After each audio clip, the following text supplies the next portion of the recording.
Father, as your word goes out today, we pray that you would be glorified and we would be edified. Amen. You may be seated.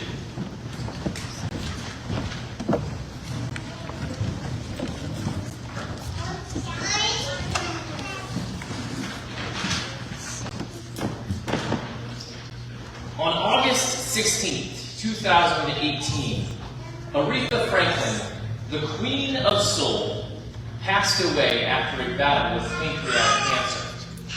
Despite the fact that she knew she had a terminal illness, she died without an official will. In the months after her death, 2 different handwritten wills were found in her home. Estate lawyers use this case to illustrate the money and time that are wasted when people fail to put their affairs in order. Well, Jesus knew that his time on earth was coming to an end, so he put his affairs in order. He settled his estate. He established a succession plan. When he was no longer bodily on this earth, his apostles were to continue his mission. We see this in our gospel reading today, John chapter 17. Beginning in verse 11, we see Jesus say these words. He says, I am no longer in the world, but they are in the world, and I am coming to you. Our gospel reading today is smack dab in the middle of what has been called the high priestly prayer. Jesus is about to embrace his passion. The end of the story starts in chapter 18. His suffering, his death, his resurrection, his ascension follow chapter 17. And so Jesus, right before the end of the story, right before the climax of his mission on earth, he prays this high priestly prayer to the Father. So in this passage, we have 3 characters. We have Jesus. He is speaking. So when we see I, this is Jesus speaking. When we see you, this is the Father. Jesus is speaking to the Father. And when we see the words they or them, this is referring specifically to his apostles. Knowing that his time on earth was drawing to a close, Jesus prepares to empower his apostles to spread the gospel message, to spread the message about what he is about to accomplish. And so here in John chapter 17, he asks the Father to aid them in this mission. So today we're going to look at a few of his petitions, what he asks for on behalf of his apostles. First of all, we see Jesus asks the Father to keep the apostles, to keep them. Again in verse 11. He says, Holy Father, keep them in your name, which you have given me. Jesus prays that the Father would keep them. Now in English, this word keep just kind of means retain, right? You give something away, but you keep something else. You know, you're throwing all your junk away, but you keep your old t-shirts. But in the Bible, when we see the word keep, Old and New Testament, the word keep means something much deeper. It means to guard, to protect, to watch over. In fact, the root word here is the word for a guard, like a prison guard. So Jesus asks the Father to watch over them, to guard them, to protect them, to go with them. Jesus says that he had done this during his earthly ministry. Look at verse 12. He says, While I was with them, I kept them in your name, which you have given me. I have guarded them, and not one of them has been lost, except the son of destruction, that the scripture might be fulfilled. During his earthly ministry, Jesus had kept them, but now he entrusts them to the Father. Jesus knew how dangerous this mission would be. He knew what he was asking of his apostles, and so he knew that they would need supernatural help. I think there were primarily 2 concerns about which Jesus was 2 dangers about which Jesus was concerned. First of all, he was concerned about external dangers. He knew they would face persecution, violence. Most of them would face death for him. Look at verse 14. He says, I have given them your word, and the world has hated them because they are not of the world, just as I am not of the world. Their mission was going to engender hatred. The world was not going to like the apostles. The message that they had is inherently countercultural. Listen to how Christians are described in Acts chapter 17. It says, "And when they could not find them, they dragged Jason and some of the brothers before the city authorities, shouting, 'These men who have turned the world upside down have come here also.'" This is what the gospel does. It turns the world upside down. And those who bear the message of the gospel can expect to be hated. So Jesus was concerned about these external dangers. He was also concerned about the internal dangers.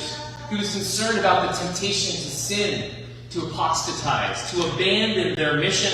And so he wants his apostles to stand firm in the face of this external persecution. Look at verse 15. He says, "I do not ask that you take them out of the world, but that you keep them from the evil one." Jesus says, "Father, I'm not asking you to pull them out of this dangerous situation. No, we're leaving them in this situation. But I ask that you go with them, that you keep them, that you guard them." Jesus asks the Father to keep, to guard, to protect the apostles. Secondly, we see that Jesus asks the Father to unite the apostles. Again, look at verse 11. He says, "Holy Father, keep them in your name, which you have given me, that they may be one, even as we are one." Jesus asks the Father to keep them so that, in order that, they may be one. Jesus is planning to send these apostles all around the world. And this is in the day and age when you couldn't just jump on a Zoom call. There were no cell phones. You couldn't shoot a quick text. They were going to be spreading throughout the world, losing contact with each other. And Jesus says, despite the miles between them, Lord, unite them. Keep them one. Jesus was sending these apostles to establish his church. And he wanted his church to be one. This is still his desire. He wants the church to be one in focus. He wants us to have the same goal, the same desire, to keep our eyes focused on the same thing. In Philippians 2, Paul talks about having the same mind. And he says, have the same mind, have the mind of Christ. He wants us all to have the same mind. Jesus wants the church to be one in spirit. We are a body. We are a living, breathing organism. And we are united by the Holy Spirit. Again, the Apostle Paul tells us in Ephesians chapter 4, there is one body and one Spirit, just as you were called to the one hope that belongs to your call. One Lord, one faith, one baptism, one God and Father of all, who is over all and through all and in all. You think Paul wants us to be one? Jesus wants us to be one. Jesus wants his church to be one despite our diversity. Unity does not mean uniformity. Being united does not mean that you're exactly the same, that you look exactly the same, you talk exactly the same, you act exactly the same. Unity is being one despite your diversity. You know, the early church disagreed on things occasionally. The different churches that comprised the Catholic Church, they had different ways of doing things within the first century. This is why the Nicene Creed exists. This creed that we recite every Sunday, it wasn't designed to be this exhaustive list of everything Christians believe. No, it was a baseline. It was what you had to believe to be Christian. It was the guardrails within which debate could be had. Despite our diversity, Jesus wants his church to be one. And notice the standard of this oneness, the standard of this unity. He says, even as we are one. He says, Father, even as you and I are one, perfectly one, so make the apostles, the church, one. Think about that for just a moment. The Trinity is our model of unity. My friends, I think we fail to live up to that model. Jesus asks the Father to unite his apostles. Thirdly and finally, we see Jesus asks the Father to sanctify the apostles. Look at verse 17. He says, sanctify them in the truth. Your word is truth. The word sanctify means to make holy. to consecrate. Literally, we can translate this, set them apart. Jesus asks the Father to make them holy, to make them saints.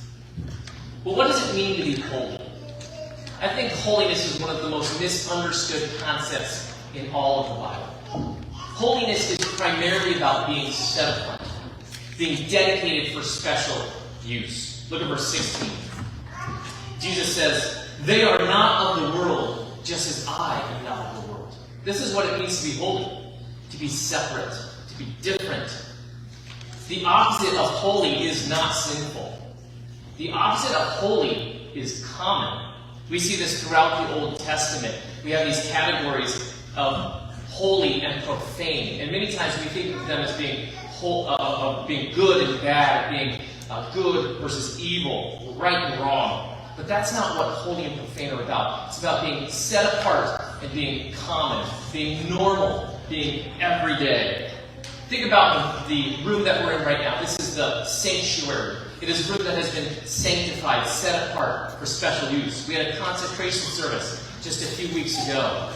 This space is set apart for worship. This pulpit, that lectern, that font, these items were all set apart for the worship of God. All the chalice and everything up here is set apart. You think when Father Chad is working on a sermon and he gets a little bit thirsty, he comes up here and just gets a drink out of the chalice? Certainly hope not. No, they are set apart. And there's nothing inherent in that chalice that makes it better or holier than other cups, although it's very expensive. No, it's been set apart for special use. This is what holiness is all about, being set apart. And then by extension, it's about our behavior. It's about good and bad. It's about obedience to the one who has set you apart. Jesus prays that his apostles would be continually set apart to the mission that he had for them. Look at verse 18. He says, "As you sent me into the world, so I have sent them into the world." What does the word apostle mean? It means one who is sent.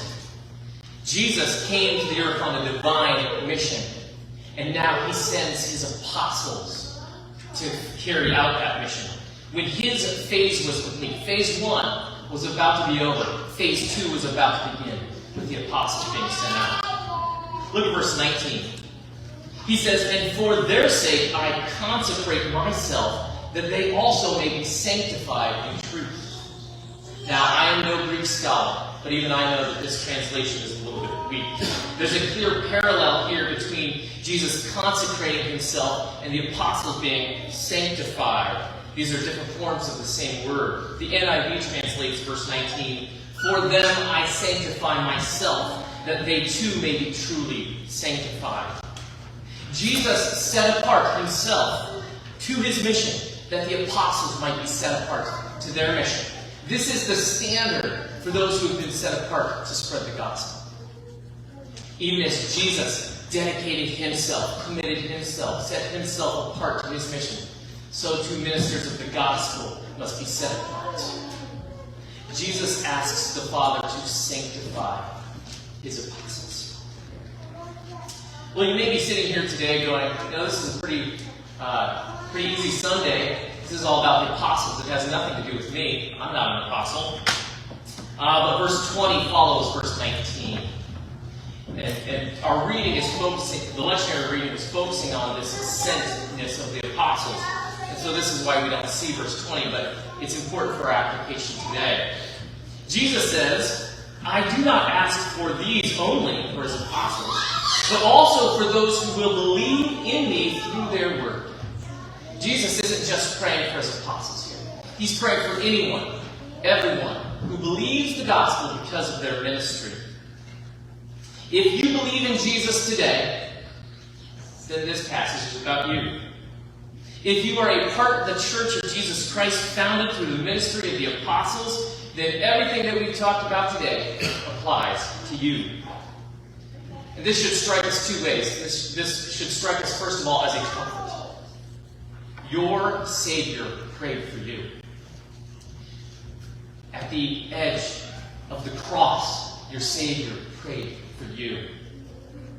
He prayed that the Father would keep you, would guard you, protect you, would watch over you. He prayed that the Father would unite you to His holy church. He prayed that the Father would sanctify you, would set you apart. Your Savior prayed. And my friends, the Father cannot say no to His Son. He will not say no to His Son. So this should be a comfort. But this should also be a commission. The mission's not over. The mission to go and spread the gospel didn't end with the apostles. Jesus is continuing His mission even now through His apostolic church. My friends, if you are baptized, you are a part of that mission. Baptism is three things. It is, first of all, a call to holiness. If you are baptized, you are not a part of this world. Jesus says, even as I am not of this world, so you are not of this world. You have been set apart. My friends, you are not common. You are not normal. You have been made different. And therefore, you must live as those who have been set apart. Our behavior must match our stature. Richard Baxter said, all Christians are sanctified, and therefore themselves and all they have are consecrated to the Master's use. If you are a Christian, then you are set apart, and everything you have, everything you are, must be dedicated to God. So baptism is a call to holiness. Baptism is a call to unity. We don't just baptize people, we baptize them into something. I think of all these people who go over to the Holy Land, and they're baptized in the River Jordan. It's kind of this emotional experience. But what happens next? When we baptize someone, we are baptizing them into the Church of Jesus Christ.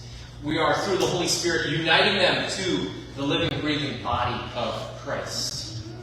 And so if you are baptized, you have been called to unity with this body, and you have been empowered to serve the body. You've been called to live for the body. Thirdly, baptism is a call to mission. You have been set apart to something bigger than yourself. You've been set apart to the mission of the Church of Jesus Christ. You have been given this apostolic mission to go and spread the word. My friends, the crucifixion didn't catch God off guard. Look at verse 12. Jesus says, while I was with them, I kept them in your name, which you have given me. I have guarded them, and not one of them has been lost, except the son of destruction, that the scripture might be fulfilled. The crucifixion didn't catch God off guard. In fact, this was a fulfillment of scripture. Even Judas himself, in our readings today we saw, was a fulfillment of scripture. And so God's plan is still very much on track. The Ascension was part of that plan.